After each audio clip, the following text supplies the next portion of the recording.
Welcome back to another video in which today we're going to be talking about Gohan and Dragon Ball Super. So I hope you guys enjoyed today's video nonetheless. Subscribe to Mark, because Mark is on the video with me, real to real. Awesome guy. How are you doing today, Mark? I'm good, D-Free. Always good to be here. Thanks for having me on, man.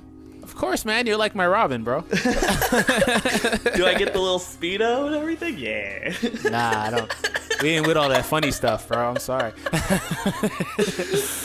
Okay, so guys, hope you guys enjoyed, the banter between me and Mark. It's always a pleasure to have this guy in the videos. But what we're going to talk about today's topic is Gohan. Now, as you guys know, if you don't know, now you kind of know, right? So basically, Gohan is going to be fighting in the upcoming tournament. So obviously, well, actually, he's going to fight in the tournament too, but he's also fighting in the preliminaries, right? So Goku went ahead and just recruited him to fight with Boo and Goku in the tournament against Basil and those guys, or Basil, whatever, tomato, don't at me.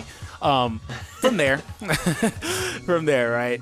Gohan is not fighting yet, but I wanted to kind of do the video to talk about, what we think could happen as far as predictions in that fight between Gohan and whoever he fights, and more or less just give our insight as far as like how Gohan can return to power and how Gohan can get a little bit stronger in between now and by the time that the actual tournament starts. I wanted to kind of just drop here that we don't know how long indefinitely it will be after the exhibition that the tournament starts, but I assume there'll be some sort of layover in between. Maybe that acts as a training period for Gohan. I don't know. Maybe that just, gives him some time to get a little better. And I also wanted to kind of drop here just that as far as Gohan goes, right? The fact that he would be getting stronger doesn't particularly mean that he's going to be synonymous and on the level of Goku and Vegeta. I just don't expect him to be able to do that in this short amount of time if there is any sort of layover to begin with. But at the least, getting back to fighting form, getting back to, the Gohan that we all know and love, right? So, Mark, how long do you think, for one, it'll take for Gohan to get there? Do you think that in the first fight that he has here, do you think he's just going to get completely mollywopped, destroyed in the battle, and he's going to, spend a... Or do you think, because this is what I personally think, right?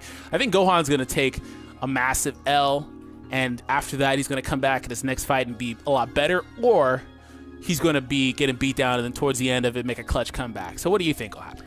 No, I definitely think, especially with this fight, personally, honestly, when you look at this kind of preliminary fight, they're doing a simple matchup just to kind of see how this tournament's going to work in the long run. If this thematically has anything, like story-wise, to do with the entire arc, I really think most likely it's just to point at Gohan and be like, see this guy? He's still a bitch. Like, he's going to get...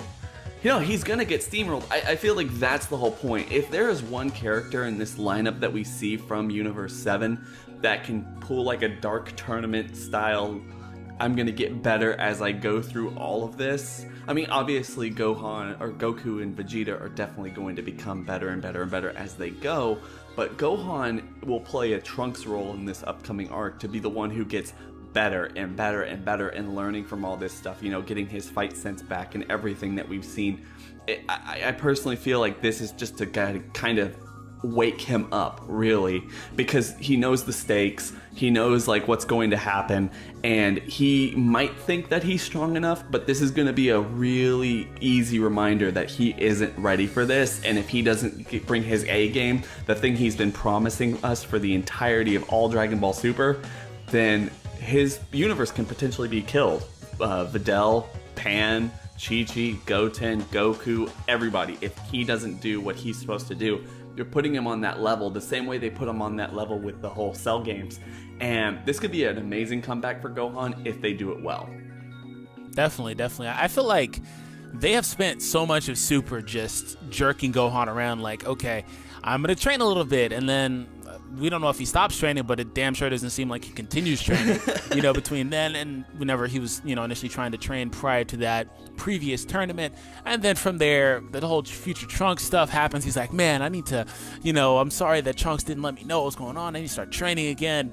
And then he shows up sweaty at the end of that, whether that was training or from flying, whatever it is. Kid Trunks got sweaty from flying after the time machine for like 30 seconds. So I don't know what to say about that. It could have been just sweat from that, but I'll digress as far as that goes. So basically my point is, they spent so much time just saying, hey, Gohan is this, Gohan is that, and then they're coming off the heels of giving him like a whole couple episode mini arc in which you got to see Gohan do some cool things as Great Saiyaman. And I think that now is finally getting closer to that time where they're like, okay, Gohan, you've had all this build-up. It's time for some payoff. Now, as far as the upcoming tournament goes, yeah, I do think that they have this whole dynamic with Gohan as like a trope where, okay, it's time for you to get your butt beat so you can come back and redeem yourself later on. I think that would be a cool way to progress his character. And also, you know, how the show likes to do that just in general for everybody, right? Oh, hey, Gohan, you lost. Hey, a Zenkai boost. Now you're a little bit stronger. So, like, it all kind of ties in cohesively with what Dragon Ball Super likes to do, in my opinion.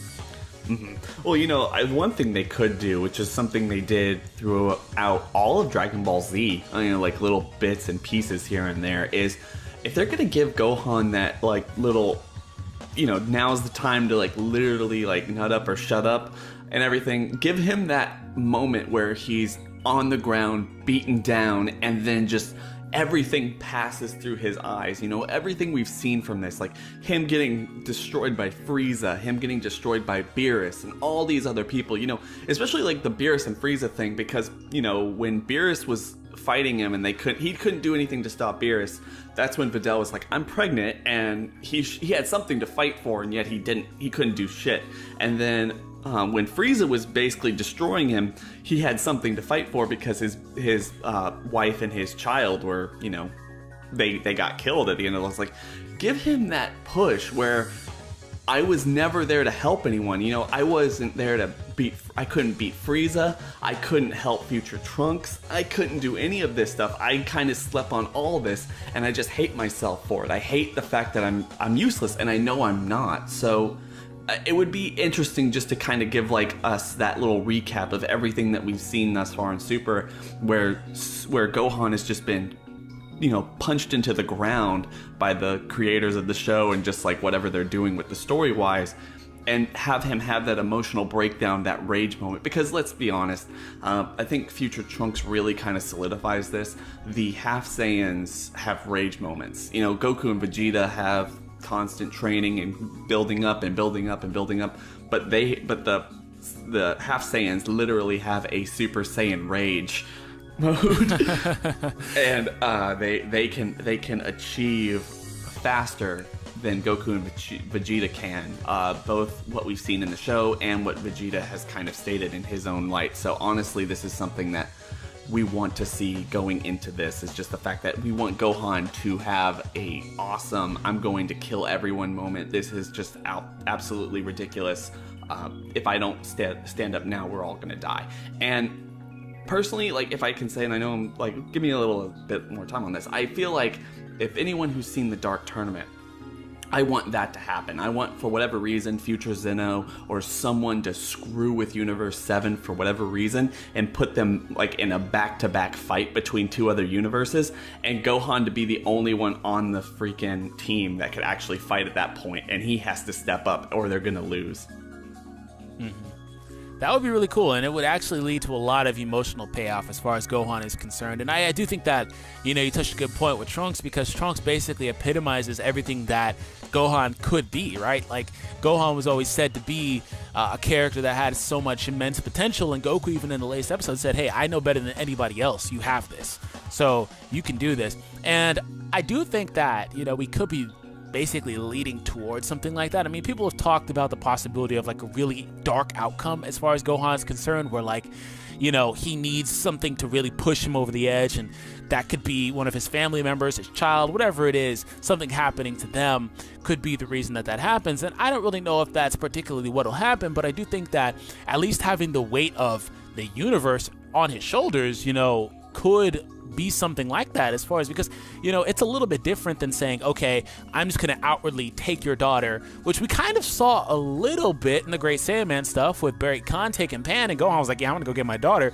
so that was cool. But, like, you know, it's a little bit different than saying I'm gonna take your daughter, or God forbid, I'm gonna kill your daughter, right?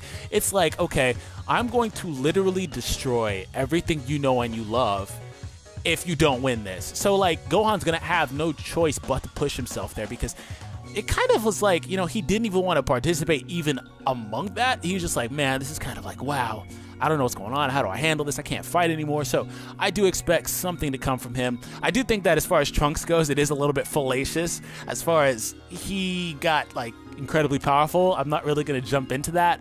I don't expect Gohan to become Trunks' equal all of a sudden, but just being able to hold his own is all I really can expect from him.